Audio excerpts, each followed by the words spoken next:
Alrighty, so welcome everybody. Kevin and I have been asked to give some information regarding Blackboard Ally, so thanks for coming out and spending the last part of your day with us. And Kevin, if you want to just advance to that second slide. So what is Blackboard Ally? That's kind of what people are noticing. Is there something new? What is it? And I just pronounced it the way I'm trying not to pronounce it, because one of the first things that Kevin and I did to kind of debate, is how do you pronounce it? And it's actually supposed to be ally. And so I'll try and make sure that I emphasize properly from now on. Ally, like to come alongside with someone and to support the trials and errors and ways that we go on to support people with disabilities through providing alternative access and things like that. So we're an ally, we're working alongside.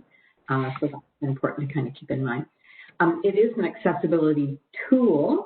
It's not a fix. It's not a 100% guaranteed accessible content if we make use of Ally, but it certainly does help us to consider some of the things that it's pointing out to us, and certainly gives some really cool ways of actually going from maybe something that might be interpreted as not accessible at all into something that is a lot more accessible.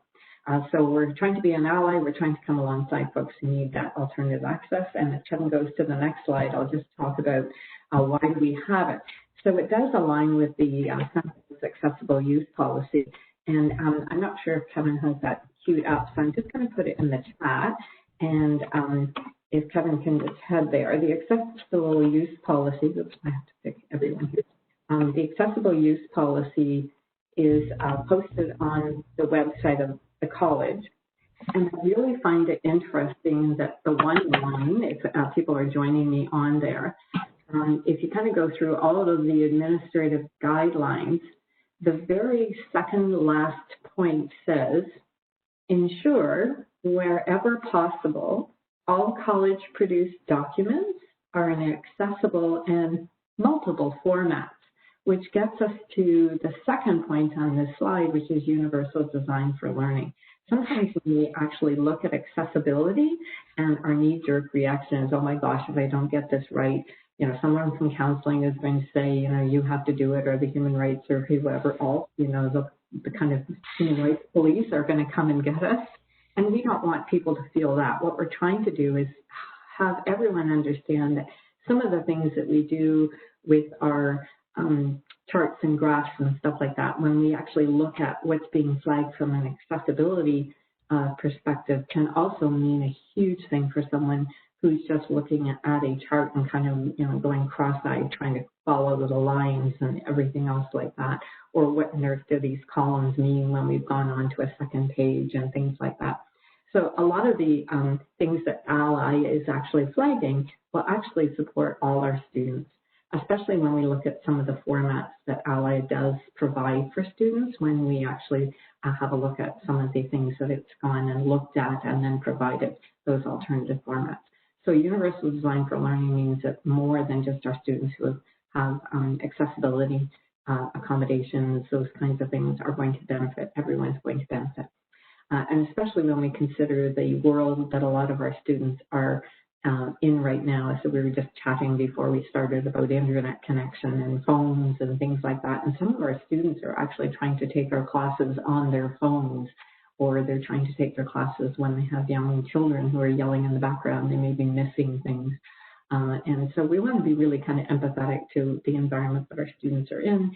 And if perhaps by providing these multiple means of or multiple formats of some of our course content, we actually provide more accessible content to more than students who just have an accommodation letter. So it really will benefit all learners if we kind of put that lens on it. When I provide an alternative format, when I provide something that Ally provides, who else is going to benefit from this? And I think we'd all agree that most of us would. All right, Kevin? So I pulled from the Universal Design for Learning package that CAST puts out. CAST is the Center for Applied Special Technology, and they are the kind of top people in Universal Design for Learning. And so there are three sections that we usually look at when we're looking at universal design for learning. there's the idea, sometimes I kind of start on the right-hand side, the engagement, like how do we pique our students' interest and how do we help them with that sustaining effort?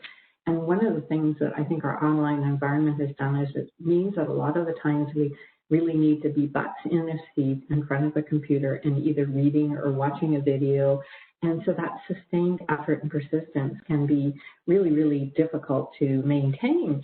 And the self-regulation, oh my gosh, like how many of us are saying, I just need a break, I need to get away, I need to step away. And so engagement can be something really interesting to look at when we're looking at what does Ally provide by giving these alternative formats. Is there something it's doing, which pops us over to the first column, which is representation. And it's that idea of perception and language and symbols and comprehension. And sometimes comprehension can be just supported when we give an audio format because then we actually hear how a word's pronounced as opposed to just trying to decode it with our eyes. So when we give those alternative means of representing the content, then we may be speaking to other students who are just processing language, English, reading may be still a bit of a challenge for them, and yet reading can take that pressure off of, more decoding and things like that. So that idea of representation, that perception, language, symbols, comprehension, really interesting the way that kind of universal design for learning helps us see that it's not just people with a disability of some sort that are going to be able to benefit.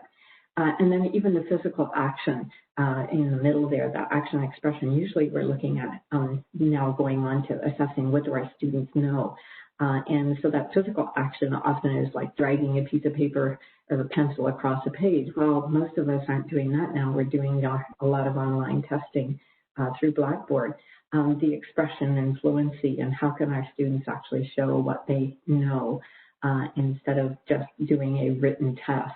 And the executive functions piece that comes out of that, like how do I spend hours and hours in front of my computer when I really have this list of other things that I need to do that doesn't just include our class stuff, but our life stuff. And so many times now we hear of the worlds that our students are in, juggling life and children and jobs and everything else in the midst of this pandemic, and how can we support. So when we start looking at universal design for learning and that kind of engagement, representation, action, and expression, and what can we do to kind of support our students outside of the traditional ways of giving our course content, it can really, really help when we do look at, well, what's Ally kind of providing for some of those folks. And as Kevin walks through some of the content, I'll make some comments about, executive functioning and how it can support students with ADHD, but also kind of support folks who are just, again, decoding a lot of text and things like that. Okay, thanks, Kevin.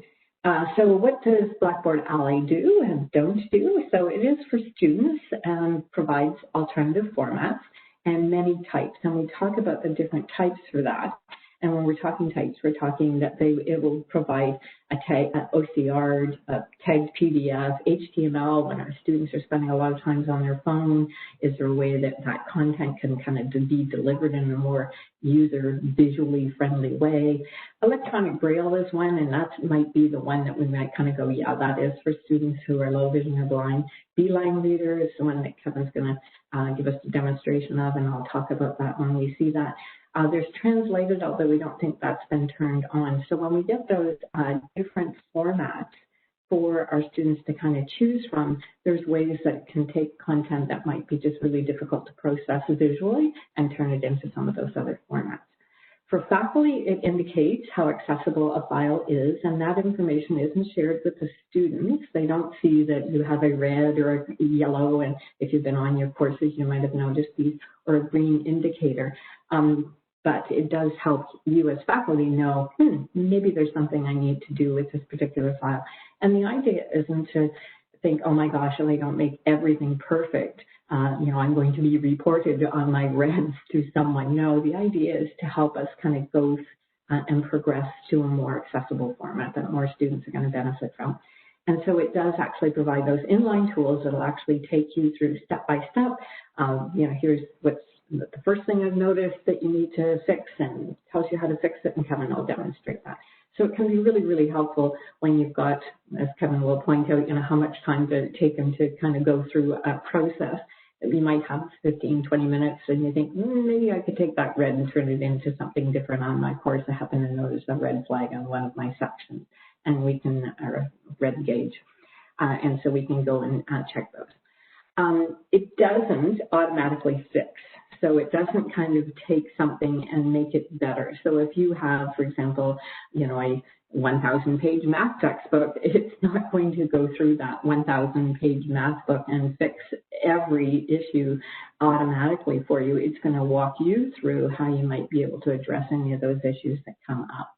But it doesn't do it automatically. And so we have a little bit of a workflow that we'll kind of talk about that we think might be helpful to maybe cut down on the steps or how many times you have to take something through Ally. All right? So I think we're going to pass it over to Kevin, and Kevin's now going to walk us through some of the things that he noticed on his course and just kind of walk us through the process that he went through. All right? Thanks so much, Sherry. And this is a good time maybe just to pause for a sec for questions. And I see that Cam has given us a question in the chat. And the question is, alternative formats, are they done automatically by Ally, or do we have to create them? That's the nice thing about Ally, is that it will take your content and provide those alternative formats for you. So it is automatic based on your content. It's not everywhere in your course, which I am going to, after Kevin does some demonstration, and I might chime in every so often and kind of say, and here's one place that we may need to look at some alternatives. And there's some software that I'm going to tell you about that if you're not familiar with, that if something isn't necessarily being then provided in alternative format by Ally, there's a software program that any student at the college can get for free that would provide some of those alternative formats. Great. Thanks, Sherry. So if there are questions, feel free to post them in the chat, or because it's such a small group, if you want to grab the mic, you can certainly do that and ask your question. So what I'm going to do is just walk through a couple of things in terms of what does Ally do from a faculty perspective and from a student perspective. So let me share my screen, and give me a second. I'm going to share my entire screen, so it's going to look a little wonky for a second, but then hopefully it'll come into light. So Sherry, if you can let me know if you can see my screen okay. Is that all right for everybody? That's great. Yep, you're good. Okay. So here's an old course from the summer, and I'm just coming down and taking a look at one of the options that I'm given here. So I'm in a class, in a learning module here, and it's giving me these symbols. The A with the arrow is the symbol that talks about alternative formats that are available. Okay. Then you also get indicators as a faculty, and the indicators run from red, as you can see down here. There's a red indicator, okay, which indicates that that's not accessible at all. So I have to get right on it, get some work done in order to make that particular. In this case, it's the image that's not accessible. I could get green. Green, there's two types of green. One is dark green, which means it's perfectly accessible. In this case, this image is showing us being perfect. Now, perfect you have to take in quotes, meaning at the current standard that they're checking. And it is the World Accessibility Standards version 2 is what Ally checks. So just be cognizant of that. And also be cognizant that it doesn't check everything. It's going to check Office documents. It's going to check open Office documents, so LibreOffice or any of those open source tools. It'll check PDFs. It'll check any of the WYSIWYG editors in Blackboard. So if you type something, for example, into this learning module description here, as I've done, it's going to check that and provide alternative formats. There are some things it doesn't check, though. For example, discussion boards. So if you go to your discussion board and look at all the posts, it doesn't provide alternative formats for that. It doesn't check that. It doesn't check wikis. So there are some limitations on what the things it does check are.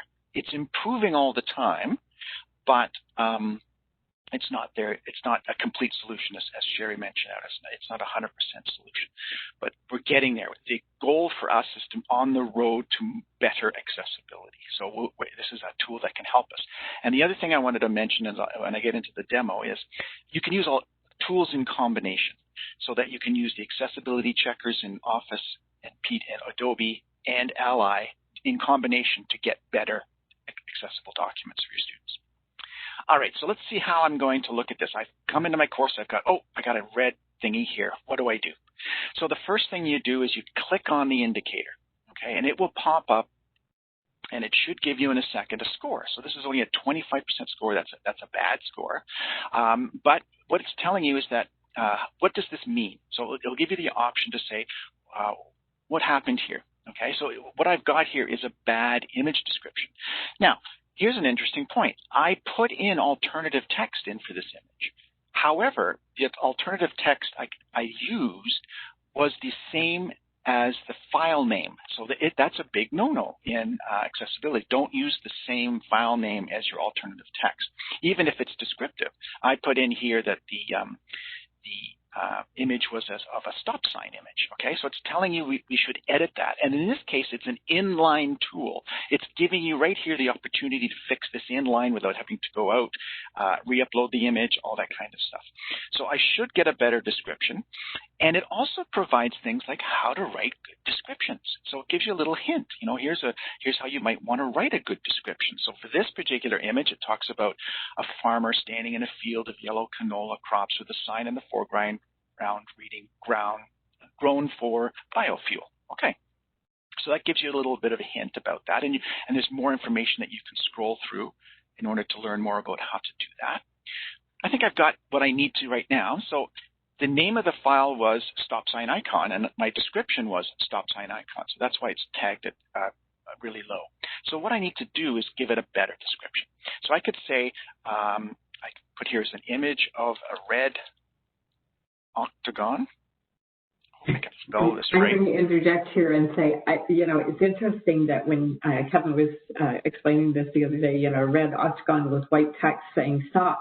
I think sometimes we get almost, kind of, I have to explain everything. And yet, if we are thinking someone who's low vision or blind, they may not actually appreciate all of the red and the white and everything else, but they will appreciate the information about it's the, seems to be the international symbol for stop, or the American stop sign or something like that.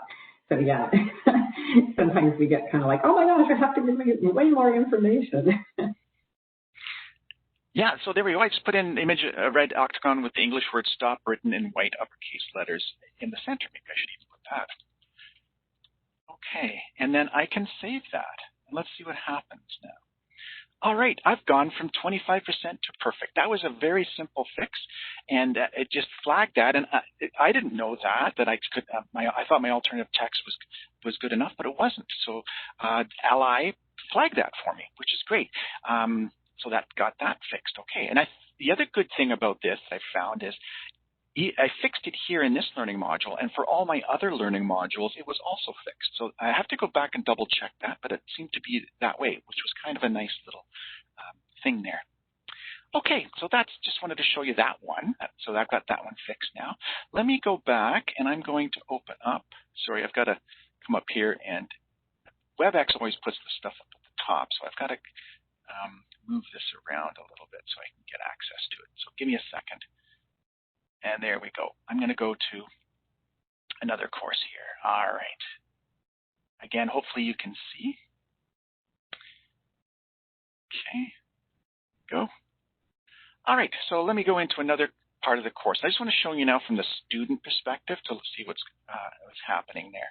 So if I go into my course information here, for example, and most of us have got things like an addendum or other stuff that we're showing to students. What does the student experience look like with this? So here we go.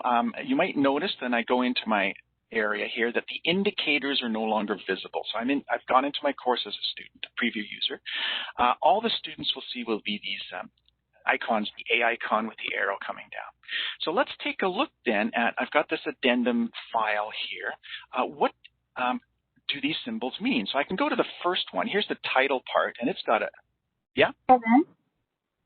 Sorry, it might just be me. The only thing I can see right now is your Learn at Seneca courses page. I didn't see, that's my feed. So when you went into a course, I didn't follow you. I don't know if that's the same for anybody else. Oh, really? Can anybody else let me know? Yeah, that's true. Yeah, that's true. So while Kevin's resharing, because you just didn't follow, I'm just going to make one comment about alt text, because I see some people are like, oh my gosh, my alt text got detailed. Sometimes when your alternative text is on a chart or something that's really quite detailed, you might want to consider actually referring a student in your alt tag to a website or something like that that's going to explain that concept in a more kind of more wordy, if we're referring to people who are low vision or blind, who would benefit from that. Now we can see it, Kevin, I think, if you go into one of your courses. So if that helps a little bit with that alt tag instead of, we're following you now. Hopefully that'll help just kind of keep in mind that if it's a really lot of information, you could kind of refer people to a different place where they could find the same information.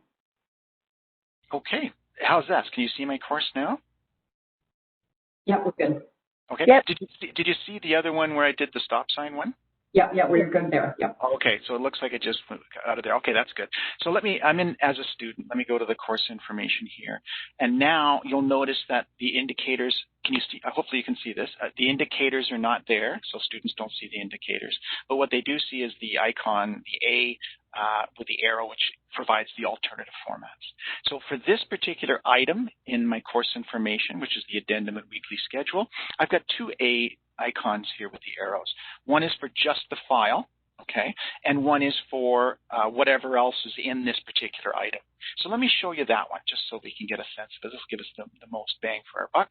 So here we go. We've got available formats for both the description of this. So let me click on this to see what available formats I have for the description.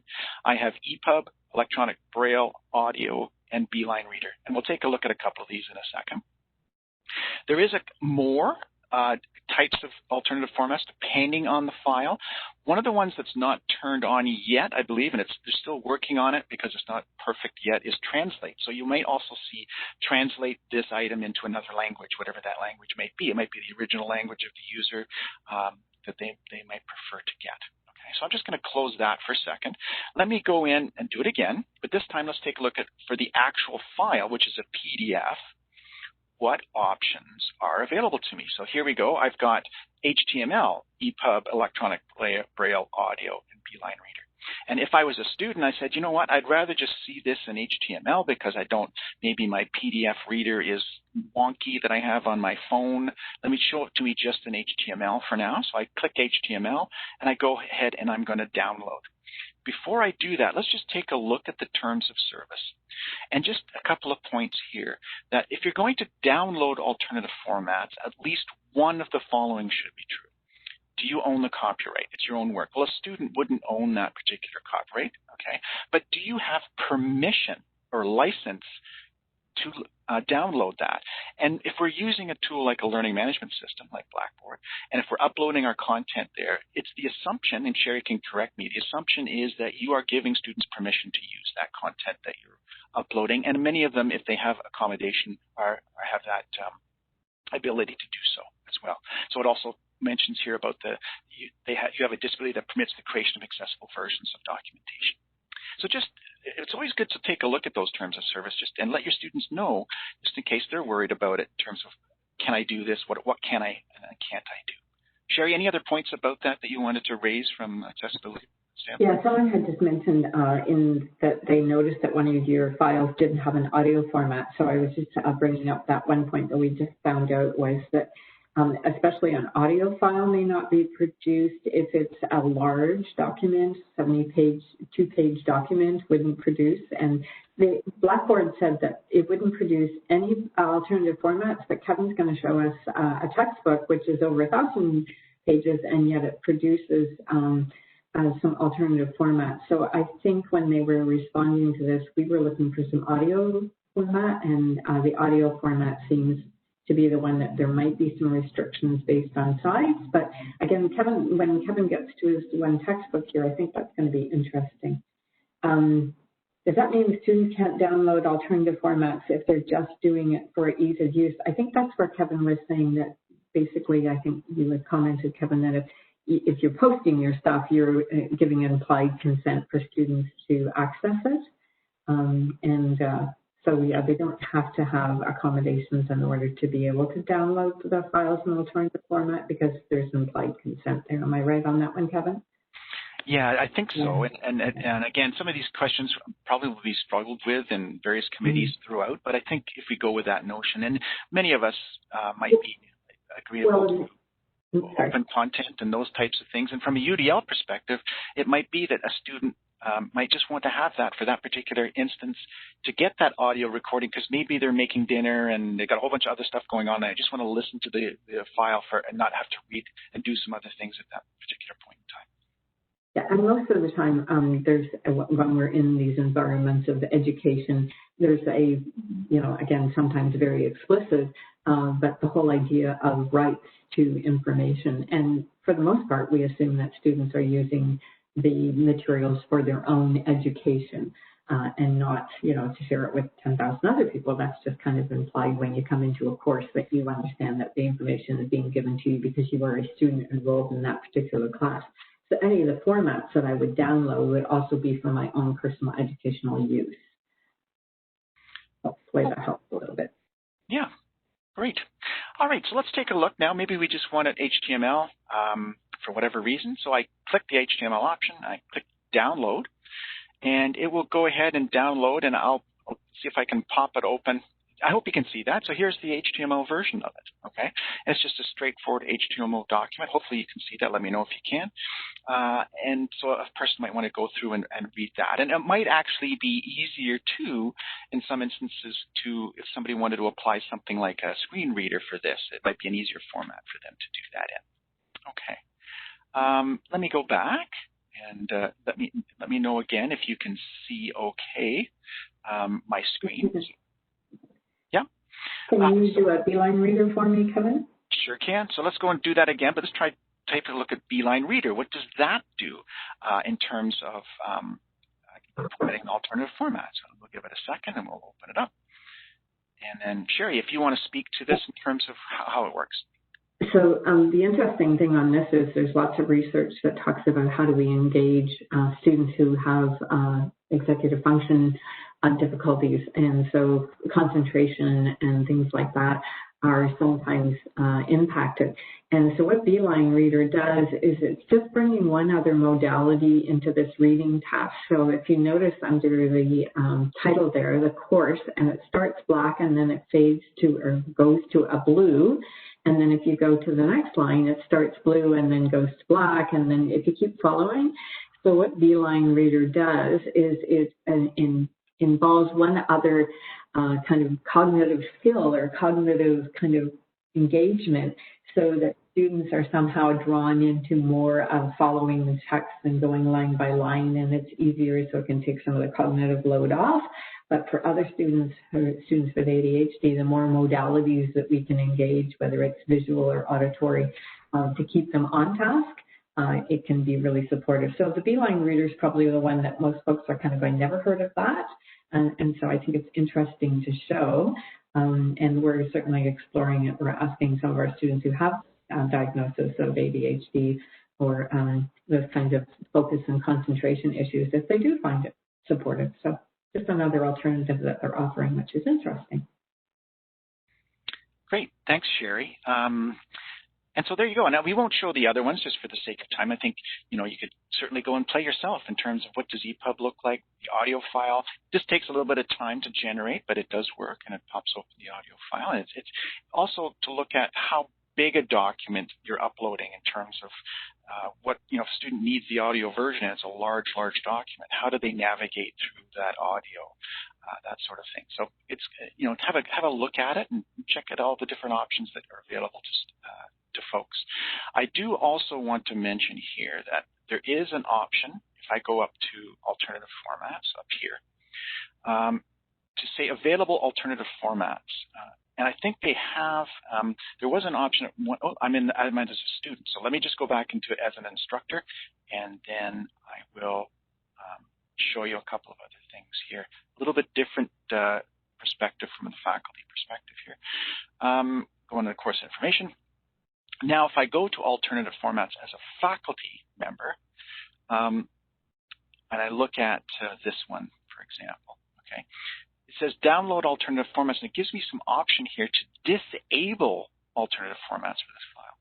So you do have that power, but one of the things that we want to sure is, why would we want to do that? I don't know of an instance where we might want to disable an alternative format.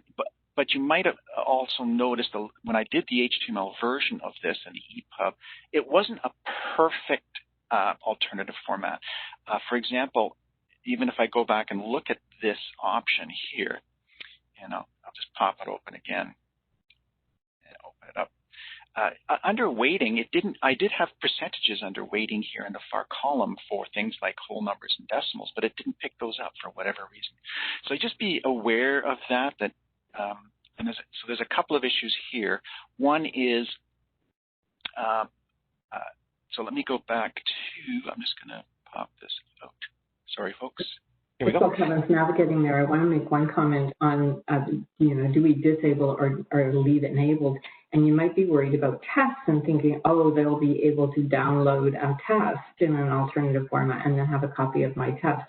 Well, that's one area of Blackboard you will not find Ally accompanying your students, and they won't be able to download. So just in case that might, oh, I can turn it off and then they won't get all this alternative format. It's not going to happen in tests. Yeah, good point there.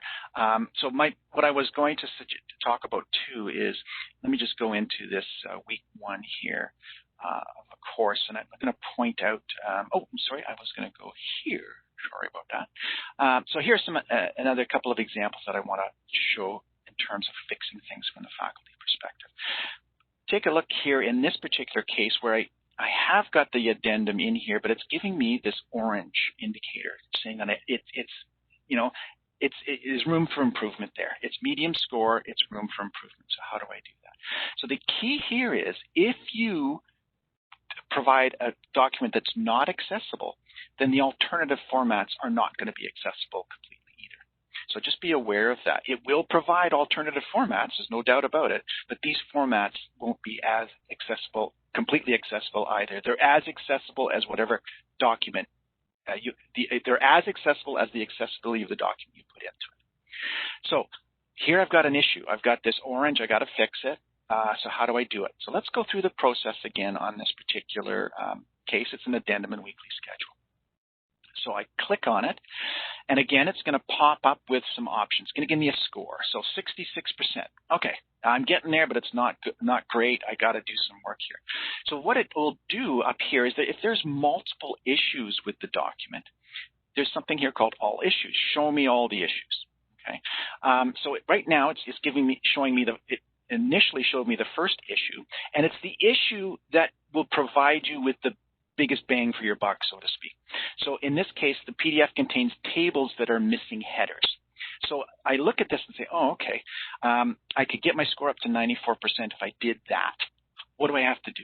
So I click on it, and it tells me what this means, okay, and how to set table headers. So I can look at explanation about why do I need to have table headers, that sort of thing, okay, and work through that documentation, but the readability and all those types of things. And then I can say, okay, well, how do I set these things?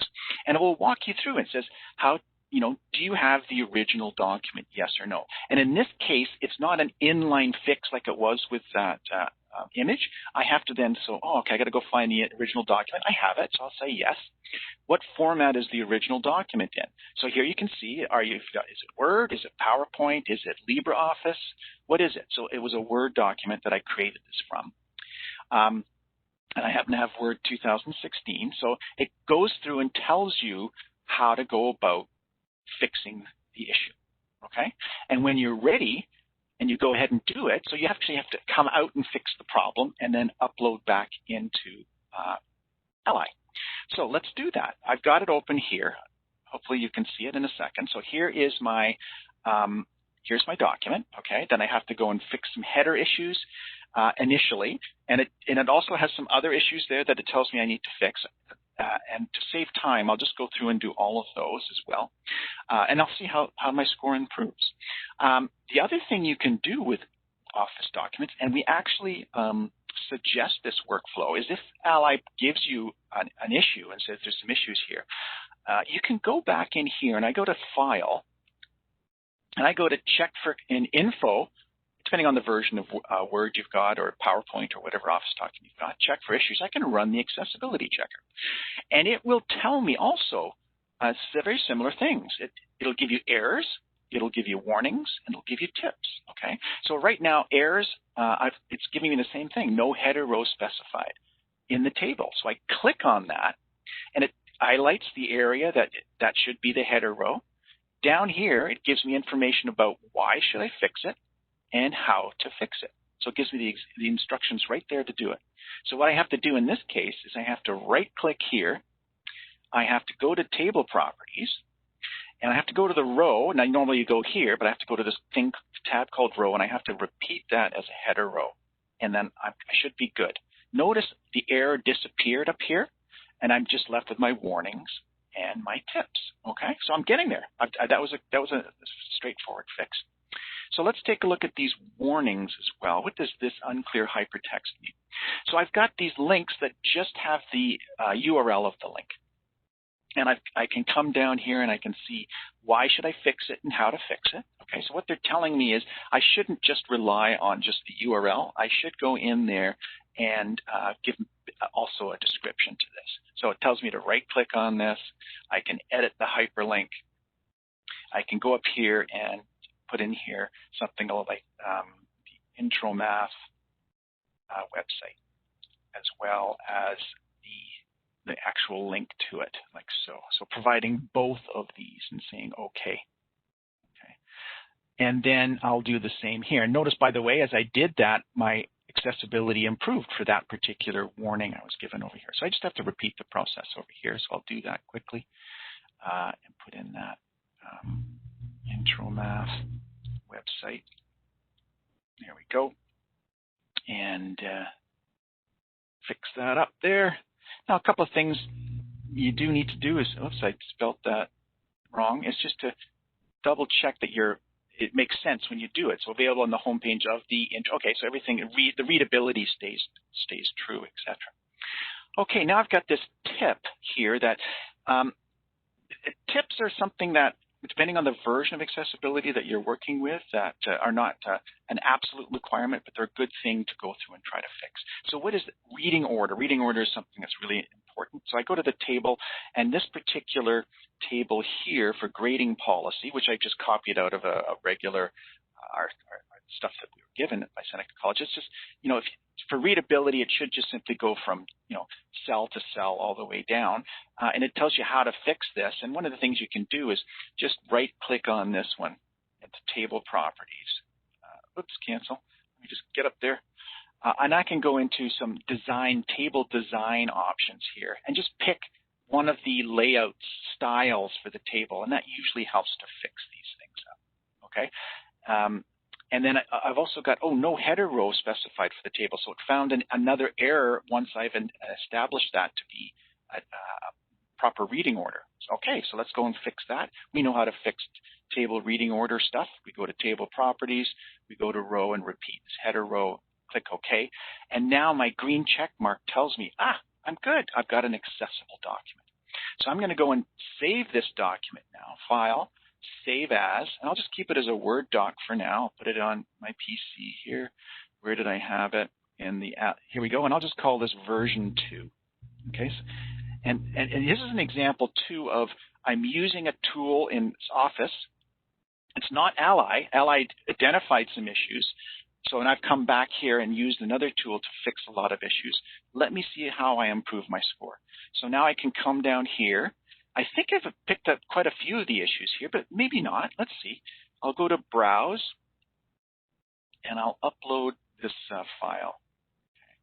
Hopefully it'll pop up, and I'll get, what did I have? Version 2 of this file right there. Now, it's got changed from a PDF to a doc, but that's okay. We'll go in here. It's uploading the new file, and let's take a look. All right, well done. So I'm getting there. I'm up to 95%. I think, that's awesome, okay? But it's still identified. So as you fix things, some other things might come to light, I guess is what I'm trying to say here. So I've got some, the headings in this document do not begin at level 1. Okay. So we need to fix this particular part. So let me go down now. The other thing it's showing here is that the guidance is not available yet for this particular issue. Not every issue that's identified will have that kind of walkthrough, how to fix, why to fix an ally. It's a work in progress. Ally is continually being updated, etc. So sometimes you'll come across this. So I think I know. And I hear Kevin going from the 95 to 100, and I think that's part of what someone teaching and learning called gamification. And now he's got in his mind he's going to get 100% no matter what. And yet, for most of the accessibility issues that were actually given, which would help the whole access of this table for anyone that's going to be using it, including kind of maybe doing some selection of cells and all the rest of it for their use in a project or something like that. But so when we improve those, the ones that were, I'll fix you, I'll improve this up to 96%, and then it's got 95%, interesting. But you can see that those are the major ones. So again, the 95 to 100, and, is this going to be critical for accessibility for someone who might actually be using a screen reader? No, just the first initial ones that were really flagged as higher level ones would be really critical.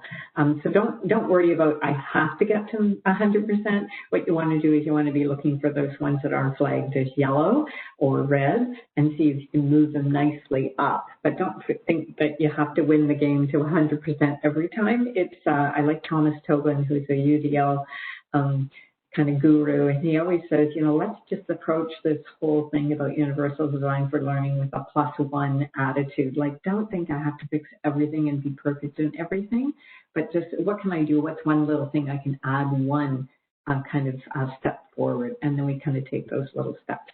So yeah, Kevin's definitely in the game. He's going to get 100%. Go for it, Kevin.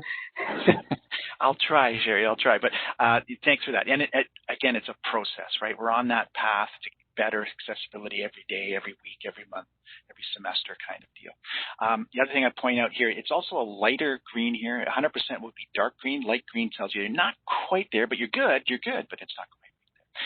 So I'm in the game now. I want to get this up to 100%. So what do I have to do? So I got to go fix this header. So let me go back, and I notice at the very top, and here's the interesting thing, by the way. The accessibility checker in Word did not get this.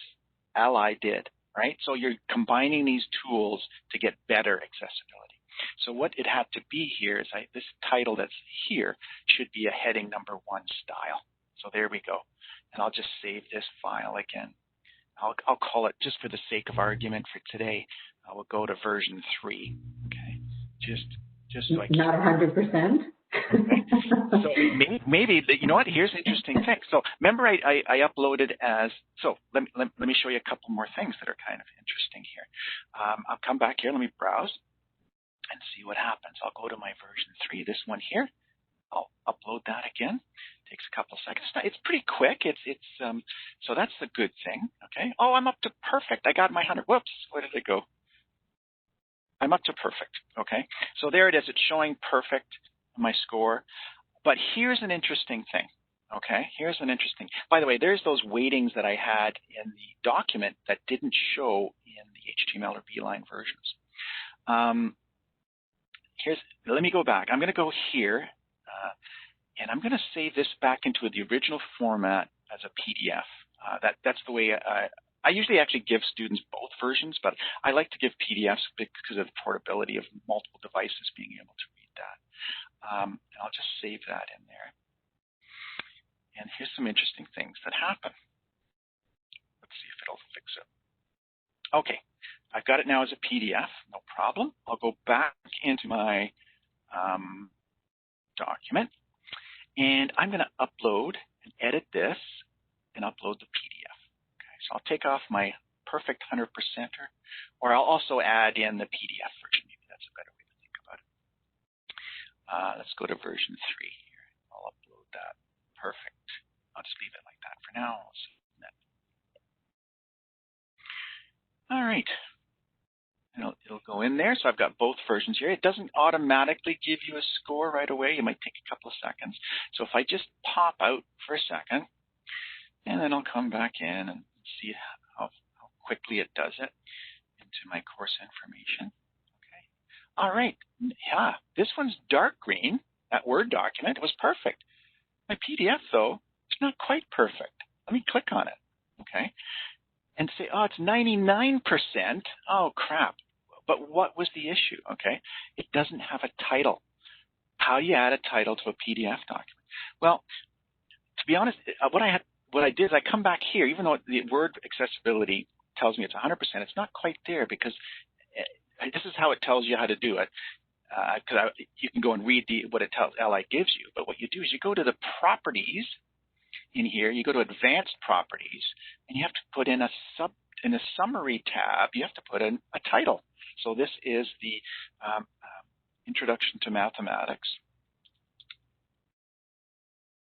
158 addendum and weekly schedule. Whoops. Hopefully I spelled stuff right and didn't go with all kinds of caps, weird stuff. So I'm putting in the title. It gives me an opportunity to get on my soapbox about titles and the fact that instead of just calling it his addendum, I like the fact that Kevin actually gave that extra information, like, well, what addendum? So he actually gave the course name. It's like when we label our weekly sessions, week 1, week 2, week 3, and the students are looking for information. So this titling, we might think, well, that's kind of a little bit anal. Kevin wants to get his 100%, but it also can really help students find things when they're going through your course. So just consider that when you're naming items in your classes. Yeah, and so here we go. I can go and browse, and I can go and find this final document here. I think it was I just called it version 3 again. I just replaced it. Let's see. Let me see if I can get my 100%. Crossing my fingers. Yay! Okay, so I missed the title. So I did all that other stuff. I thought it was perfect. I just missed that title in there, and now it is, again, as quote-unquote perfect as the current WC guidelines, accessibility guidelines to version 2 are.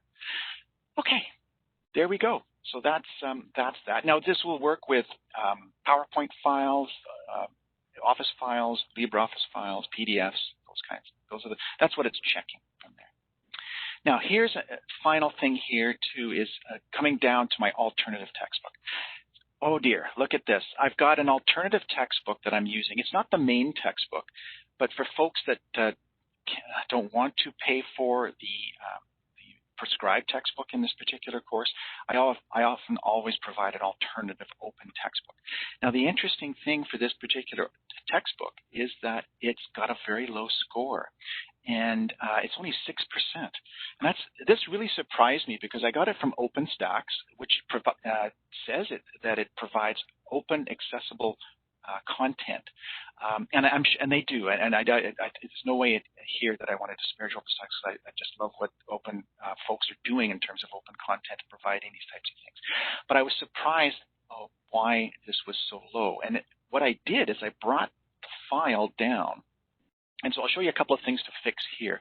So what I did is I brought the file into my Adobe Acrobat, so I could run the accessibility checker in Acrobat because it was a PDF option here, and see what it gives me. So if I come down and go and find this file, if I can remember where I put it, maybe it's in my docs.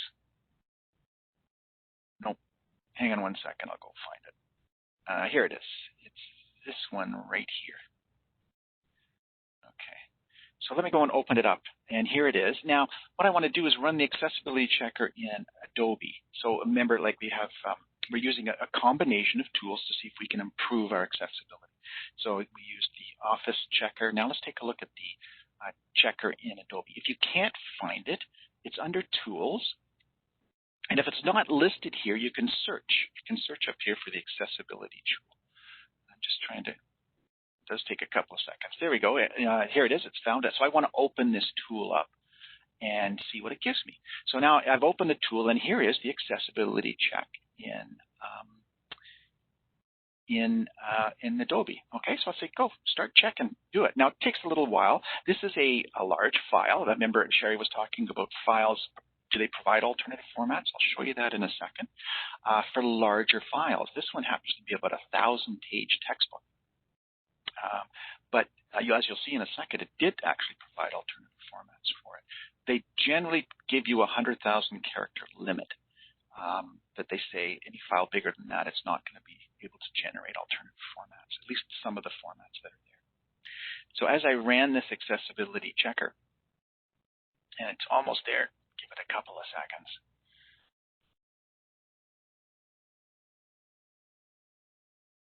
Okay. So I'll pop this back open. Here it is. It's identified these issues up here. Okay, so it's not a tagged PDF. This surprised me too. So, I could do something there because I have this auto tag option in accessibility. So maybe I can improve the accessibility by auto tagging it. It doesn't have a title. I could add the title. It doesn't tell me it also, here it really surprised me, some of the figures didn't have alternative text associated with them. And again, the tables, some of the tables, there was no headers in the tables, those types of things that we see commonly. So there's no way that I could go through in a reasonable amount of time and fix all these issues with this. So my options here are to get in touch with the publisher and say, love your book, thank you so much for providing it and making it available for free to students around the world. However, we've noticed some accessibility issues. Can you work on helping that out? And also the other thing in terms of the open community is maybe we can get a group of folks that are willing to spend a little bit of time helping to make the documents accessible. So that's their give back to the open community is doing a little work, volunteer work around that way. But in my case right now, is there something I can do to make this a little bit more accessible now for students? And I've identified two things. First, I can auto tag. So I clicked on auto tag and it ran through so it would automatically get the reading orders there. The other thing I could do, and this wasn't identified in either Ally or into accessibility, was that I can save this, and I noticed the file was something like 56 megabytes. I can't remember exactly, but I can go into my Adobe, because we all have Adobe, and I can go in here and save it. I'll just click it in here. And I can save it as, rather than an Adobe file, I can save it as an optimized Adobe file. There it is, right there. So it's the second one. Optimizing your Adobe, your PDF files reduces the file size. And this helps students who are in low bandwidth issues as well. So it's a little bit more from an accessible universal design perspective. So those are two things I did. And I ended up getting this document here.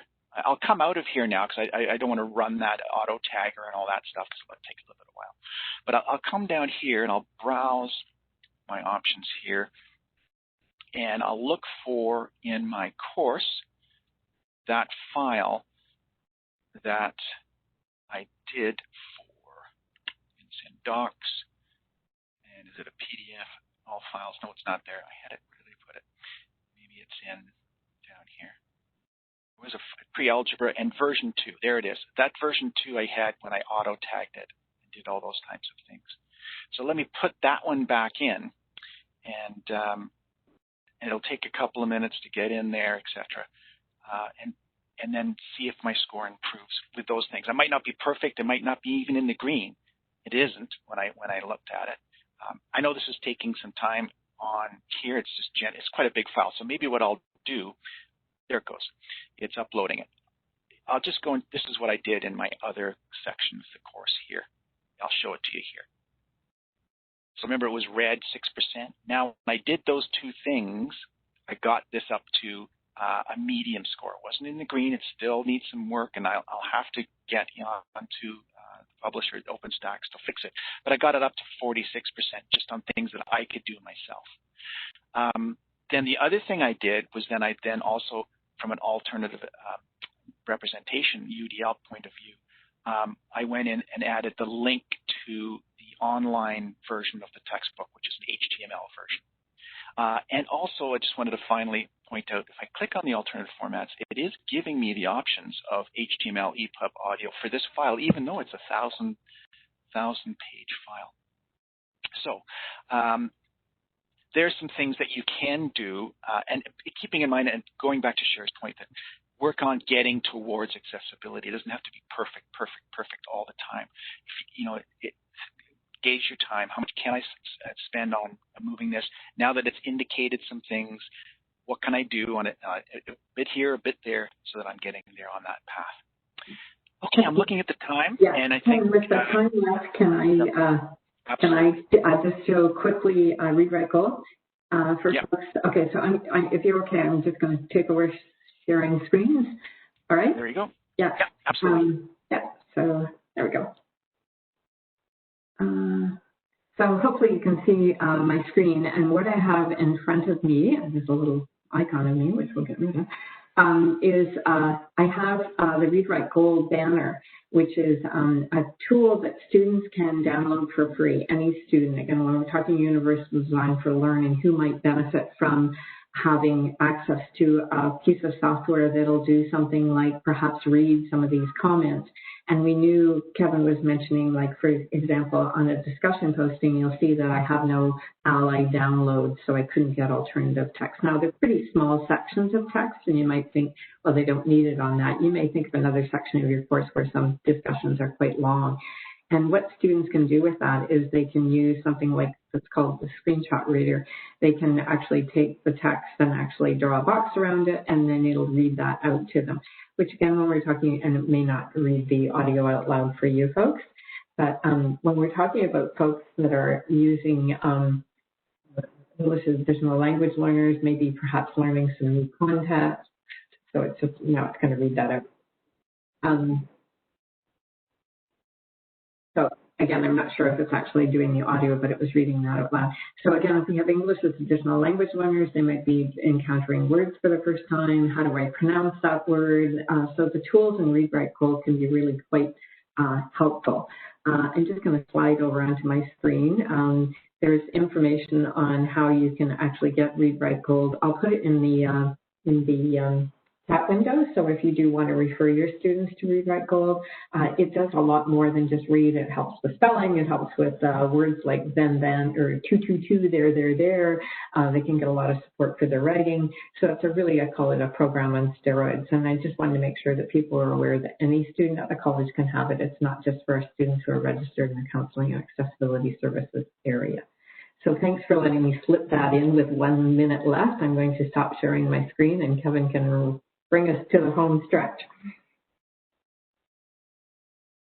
Oh, I thought you were going to take us all the way there, Sherry. Remember, once you take over, I can't move the slides anymore. Could you move the slide down to the end? And can I move the slide to the end? There is an interesting thought.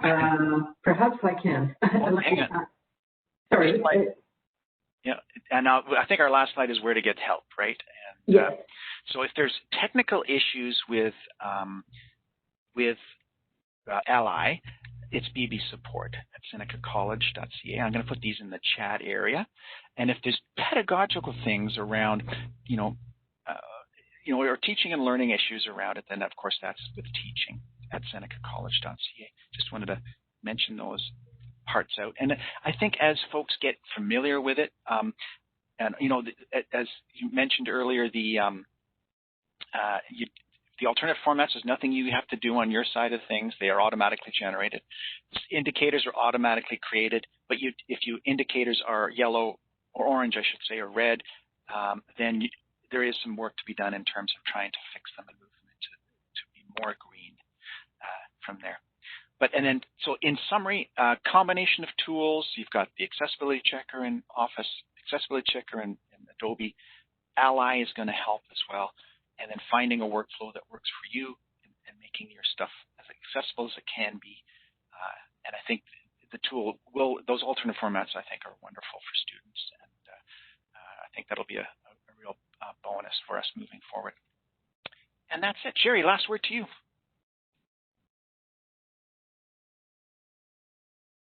Oh, Sherry's muted. So any questions? Maybe we'll just throw it up. I know folks, I don't want to take your time. It's past 4 already. I'm going to turn off the recording.